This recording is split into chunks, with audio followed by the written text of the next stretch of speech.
This is the Mannin Line, and our studio guests today are Tim Graham, who's the Chief Executive Officer of the Manx Wildlife Trust, and Lara Howe, who's also from the Trust. She's their Marine Officer. And we're talking about all sorts of subjects, and if you'd like to talk about them too, then contact us please. 66 13 68 is the telephone number. 166177 is the text, and you can email to studio@manxradio.com. John called in, however, left a message with Catherine, and he says, why did they put off introducing the red squirrel here? We have wallabies, so why not red squirrels? Yeah, so this is something that's been coming up, every few years, it seems, when we look at the information Trust's got, and it's a position that the Trust's not changed on in terms of not supporting it. Obviously, there's a lot of public support. We know there's been a lot of surveys and things, and part of the important way we look at it is, one, are they a native species that we require over here? Why would that be required? So it's looking at, well, what's the conservation need internationally? What's the need across the British Isles in terms of conservation of red squirrels? And they really do capture the public imagination in terms of, obviously, impacts of grey squirrels, impacts of disease, habitat destruction and things. So it's a big issue. Now, what we say is that, one, we know across the British Isles that the red squirrel conservation groups say that they don't need to be introduced to any more islands. We don't have a genetic subspecies that would mean that we need to conserve them more. And then potentially what we're doing is, before we've taken any other substantial action to help our wildlife, we'd be introducing another non-native species. So basically the government's still clear on its stance that it's not, that we've not had red squirrels. And then in terms of whether there's a real conservation need for them to be introduced to the Isle of Man, there isn't, and there's a lot of amazing work going on across the British Isles. And I know the Wildlife Trust as a movement are heavily involved in Scotland, Northern England, Wales. This is massive work, and they're having real successes as well. Did we know when this has been done? Because I can remember we did a radio programme about it, and goodness knows how many years ago now, when the topic first came up, and they thought the Isle of Man would be a suitable area, where they're isolated, nothing else will get at them and so on. But I remember at that time there were considerable concerns that the effects of bringing them in were unknown. Yeah, so it is a little bit of an unknown exactly what would happen. Lots of the research about squirrel species and things isn't looking at red squirrels and their impact on predation and things. It's often greys or other species around the world. But we do know that when they don't get their first choice food, then they're going to move on to other things. They do take eggs and the like. That's not necessarily the impact we're thinking about. One of the big impacts is, one, what future land use choices do you start making? We know that if you look in the northwest of England and the choices that they make managing around Merseyside, that actually once you've got the red squirrels and you need to protect them, then you start making different choices. So suddenly, would forestry be restored to the heathland and upland mire that perhaps it should be in certain areas? Well, probably not. You'd start introducing more perhaps. So it's all got long-term knock-on effects. But the important thing, even with external funding, is that it does take up time and resource of staff within government, all kinds of things long-term. And what we want is that resource and time to be deployed on what are really, really important Manx conservation issues. Would you describe, if it happened, like we talked about foxes, we talked about wallabies, would you describe them as invasive species? So that's an interesting point. That's all about whether they're going to cause harm to the ecosystems. So they might be non-native. It doesn't mean to say that they're actually invasive. So we would introduce them. Are they going to have actual harm? Well, it's really hard to know. One of the important things is about looking at how much suitable habitat we have for a population like that. The whole movement's called it's called island arcs for conservation. So it could be an island in a metaphorical sense as well, in that the population becomes isolated. So a quarry pond could hold a population long term and things, as well as islands themselves taking on populations. So it could be important for other species, but we've really got to look as a nation exactly what that means when we're introducing a new species to an ecology that just, as far as we know, has never actually had that as part of the ecosystem. Well, Lara, what is then an invasive non-native species, which is I'm tickling the title of what it is. Yeah. Okay. If it's not a red squirrel, what is it? From a marine side of things, but it also applies to the terrestrial. It's basically a species that has moved into an area where it wasn't previously found, and is in some cases outcompeting our local species, whether it's for food, whether it's for space, and basically sort of becoming invasive, taking over that environment, changing the habitat. So from the marine example, a really good one is the carpet sea squirt, which we don't have on the island yet, but it's found in the wider Irish Sea, in Ireland, Wales, Scotland, England. So there's a real threat it could end up here. And they've had problems, particularly in Holyhead, with it in the marina there. And it's just, as the name suggests, it carpets everything it grows over. And it's cost nearly £1 million to get it under control. They haven't been able to eradicate it. So that's the sort of thing when we talk about an invasive species. Well, how do they come in? There's lots of ways. Ballast water, the bottom of boat hulls. In some cases, it's deliberate introduction. Sometimes it comes through food coming in. Chinese mitten crabs, obviously a delicacy, and they get shipped over for food, but sometimes they find their way into water systems. They're shipped over live, are they? Yep. Yeah.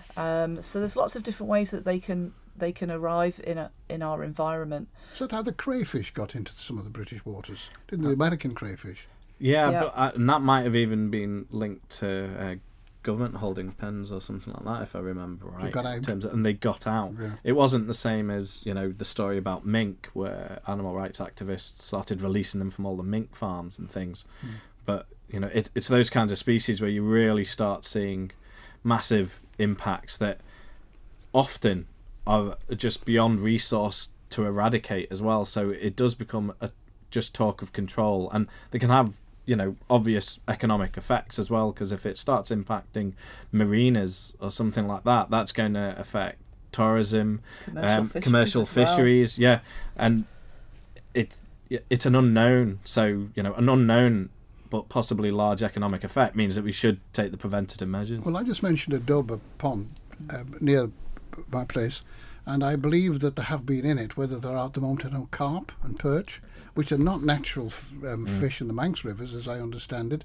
But I was explained to me that the eggs came in from a fish farm. The eggs came in on birds' legs, and then into the thing. I mean, would you describe that as invasive, or it couldn't get out of the dub as it happens, and not in the rivers, but they were there. So the carp becomes an interesting case study, because that tends to switch the whole ecosystem. So the way it actually feeds and things, in terms of being in a lake or a pond, so the dubs and things, really switches the environment. So you'd probably be able to state that could cause harm. But it's all about individual circumstances. Sometimes it depends. If they've been introduced to lots of ponds, you might suddenly say, actually, for the Isle of Man, it's an invasive species, or it could be just that two. one. Yeah, right. Not too far away from each other, but two. Yeah. You mentioned about birds' feet and ways these organisms are transported, and actually that comes up a lot for crashula and things like that, and invasive pondweeds and stuff. But it's not always well known. It's sometimes suspected. But obviously, you could imagine how easy is it to really, really prove that the vector is the bird, and it's managing to stick to the bird's feet, because it's not going to be that often that somebody's managed to see the eggs on a bird's foot. But you might be able to whittle down the numbers of vectors that are involved and things like that. But it's not necessarily something that's easy to resource, so we've got to watch out. There has been a little bit of work done on this, and I think they found that actually it was less like it came in on birds' legs, but actually more on fishing gear, because obviously anglers now go across the UK and places like that, and all over the world, and they have eggs, larvae, whatever, on their fishing gear. And if it's not cleaned and dried properly between going to different ponds, that's a far more likely way of it being transferred between lakes. And they last that long, the eggs, will they, out of water? They can do. Well, some eggs in certain species can last for several days. For example, the zebra mussel which they've got problems with in the UK, can last for several days out of water. So therefore, DEFRA and ourselves are very keen to promote this, making sure that kayakers, sailors, anglers, anybody who moves around from one reservoir or lake to another, ensures that their equipment is checked and cleaned and dried thoroughly before it's moved to another area to stop the spread of these potentially invasive species. Yeah, stop, clean, dry, isn't it? That's the campaign. Rob has been on again. He says the cries of foxes were noticed by new residents in Santon, and a pair of foxes were shot at the time and the cubs captured. Oh wow, that's interesting. Yeah, so I didn't know that would be linked to the same story, but I know there was a number where they were actually captured. There's a couple of quite known instances and things where the population was controlled, and then I had heard that cubs were taken off island as well. I'd heard someone ran a fox over as well somewhere on the island a long time ago now. Yeah. I don't care for the MSPCA's policy of treating feral cats and returning them to the wild. This is going to create problems in the future, says Jean. Yeah, I don't know what their policy is, but returning feral cats. Well, how do you determine what's a feral cat and what's not? What's been mistreated? Feral cats can be very touchy about human beings, though. Yeah, they certainly can, and to some extent, so can domestic ones if they've been treated badly enough.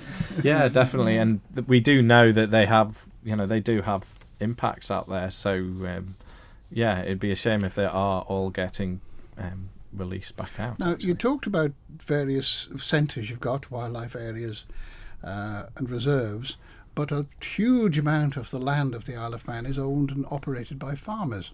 How do you work with them? Can you work in cooperation with it? Do you find that our farming policy is in sympathy with yours? Well, obviously we will work with many landowners in terms of providing advice and trying to look at land management and seeing ways of working. So there's a number of very wildlife friendly farmers on island who do the work, not necessarily because it kind of makes sense for their farm business and the like, really. It's because they really do value it, and it forms part of their identity, and they don't want to lose it. But it's definitely a good time in terms of trying to make sure that how our farmers are supported really is good for nature, and I know that in many ways they are positive about that as well. You could look at our uplands as a great example of where a lot of positive benefit could be given, and looking at the kinds of agri-environment schemes, as they're called, could really have a net positive effect, especially as we're a biosphere reserve now. We've had this amazing status accredited to us, so we've got to make sure that our policies are actually positive for people and nature. And there's a great way. We used to have the countryside care scheme that actually helped certainly do a lot of work linked to bird species and things as well, in terms of the right actions on farms, and that kind of thing can have a big net benefit, especially long term, and especially with specific species perhaps that are suffering in the wider landscape.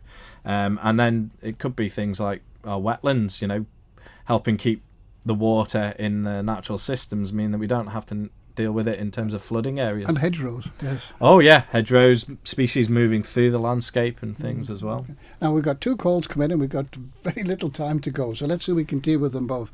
My daughter found flatworks in pots of flowers bought at B&Q or some other garden centre. What controls are there on the importation of non-native plants? Well, so non-native plants and what they actually could bring in with them is something. So there's some wider wildlife trade called CITES that's a big international treaty, but that deals with very specific endangered species worldwide. And then actually it's about what kind of checks can be done. So ornamental plants is a good example of invasive species, so I think that might have been a sort of New Zealand flatworm or something that was being mentioned there. And that's very hard to detect. They're actually found across the island in a number of areas now, and the first thing people might notice is actually the areas devoid of worms because they're being get, and this has been reported to me recently actually, so it is very difficult. Now, Malcolm here has said, now he sent quite a long, detailed letter, which I haven't got time for now, but the point in his introduction says, talking of invasive non-native species reminds me of the report in the Manx Independent last month. It talks about introducing Highland cattle to help produce habitat for the lesser mottled grasshopper, which is alleged to inhabit parts of the Langness Peninsula. So that's an interesting mixture, isn't it? It is, and we sometimes get comments on this linked to grazing and the tools we use for conservation. Obviously, in some ways, Highland cattle as a sort of very old hardy breed is kind of closer to very old forms of cattle that might have been used on the island. But getting the right tool for the conservation job, obviously that's a very specialist species, and what can happen is if you get the right grazing species, then it really helps open the niche, the special environment that species needs to exist. So sometimes it's a lot easier than getting people in to do the management if you can get some of the actual grazing animals to do it. Apparently the Langness Peninsula is the only place in the British Isles where this grasshopper can be found. So it is very special. It means we've got a big responsibility to make sure the population thrives as well. Okay. Well, we're right at the end of the programme, folks. Thank you both for joining us today, both for the Sunday Opinion and the Mannin Line. Tim Graham, who is the Chief Executive Officer of the Manx Wildlife Trust and also the Wildlife Trust's Marine Officer, Lara Howe, were our guests today on both programmes. Thank you all for joining us.